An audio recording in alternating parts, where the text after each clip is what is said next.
now. Government has been assessing the damage caused by floods in parts of the country in recent days.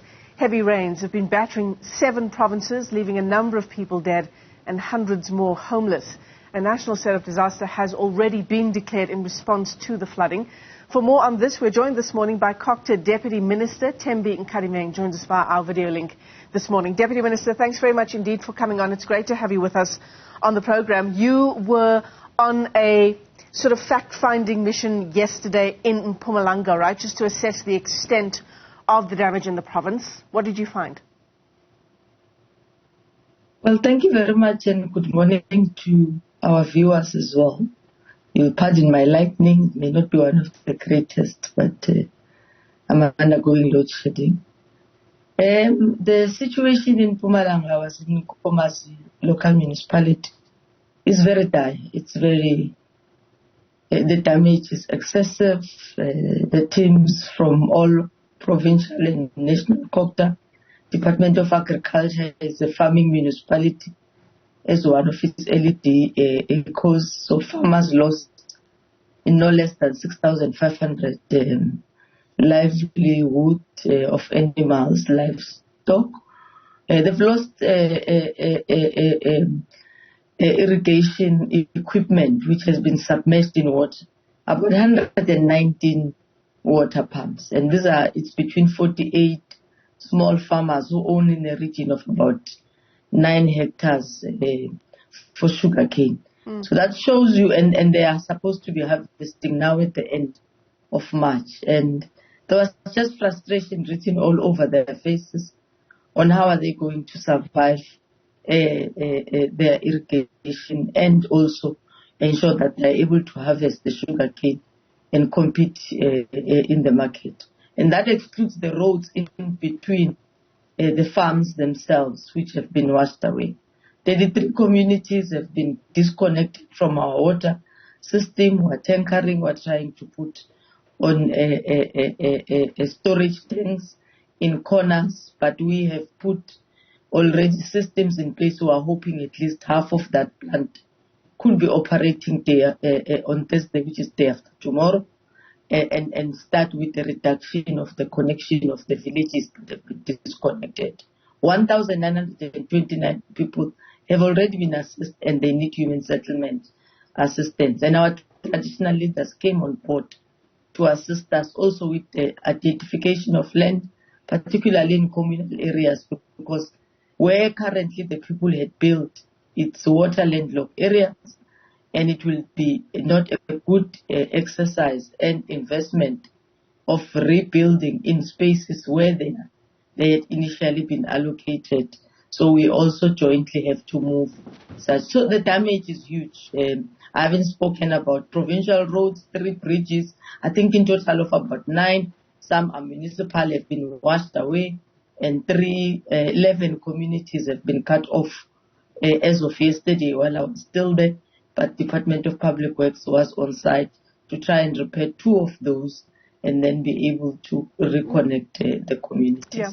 So the damage is huge, and unfortunately we still have an expectation as per the weather services warning that Friday, Saturday may see us in that space experiencing Cyclone Freddy, which also promises to be dropping quite a lot of water in a region of between 40 to up to 40%. We are hoping that it wouldn't do so much damage, but our teams led by SARS are also on the evacuation site on the areas that are anticipated to be hard hit by Cyclone Freddy. So it's a very difficult climate weather condition, but disaster management teams are on the ground, humanitarian, dealing with the ones affected, but also anticipating the Friday, Saturday cyclone that may hit South Africa and Mozambique. Yeah, so obviously Mpumalanga will be hard hit by that cyclone making landfall in Mozambique, given Mpumalanga's proximity to that neighboring country. Deputy Minister, I want to talk to you about our preparedness insofar as dealing with disasters of this nature is concerned.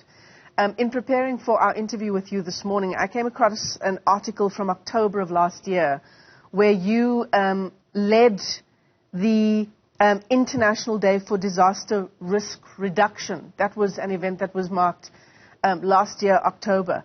And it raises several questions about the fact that, this is not new for our country. And how prepared are we? Are we learning lessons? And are we dealing with it better than we did perhaps 5 years ago? Certainly, we are getting much better, but we still can be better. I mean, the first project I visited yesterday, where I'm saying about villages have been cut off with 3 bridges. Visibly in the eye, 2 bridges, though we couldn't cross to the second one. The teams are on site, but you get a sense that the team, both the construction and the maintenance team of the Department of Public Works, have not been engaging with one another. And remember, when I'm constructing, I'm going to hand over to you who's the manager, maintenance at a particular time. And when we are still putting up systems, when we haven't measured properly, jointly as a team, I found that to be very much unacceptable. Our early warning systems as the National Disaster Management Committee have greatly improved, which allows us to communicate and warn our communities. There can never be sufficient communication.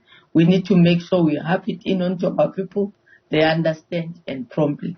The disadvantage we still have, people still think they have an option and a choice when they are advised to evacuate. You get responses like, I'm not living here, this is my house. After a day or two, then it's a crisis now. Come evacuate me. We're dealing with 6 fatalities. I'm not saying they were refusing to leave. I'm just making an example that a disaster is disastrous by its very own nature and can lead to a loss of life. Yeah, one burial has already occurred. A funeral of one is being prepared. Unfortunately, 4 bodies as of yesterday, when I left Mpumalanga in the evening, SAPS diving units are still searching in the streams. One is reported to be Elena, who was trying to cross the stream from one village into the next where he was coming from school. And may their soul rest in peace. I think the improvement is we're seeing it. The early warning systems are working. The linkages between NDMC and the weather conditions, fire systems in provinces, all are aligned. But the greatest test, litmus for all of us, will be when we say, let's rise, what are we supposed to do? A last leg which we have learned on what we need to do in the disaster management exchange is creation of food banks, at least in each and every province, particularly the ones that are prone to flooding.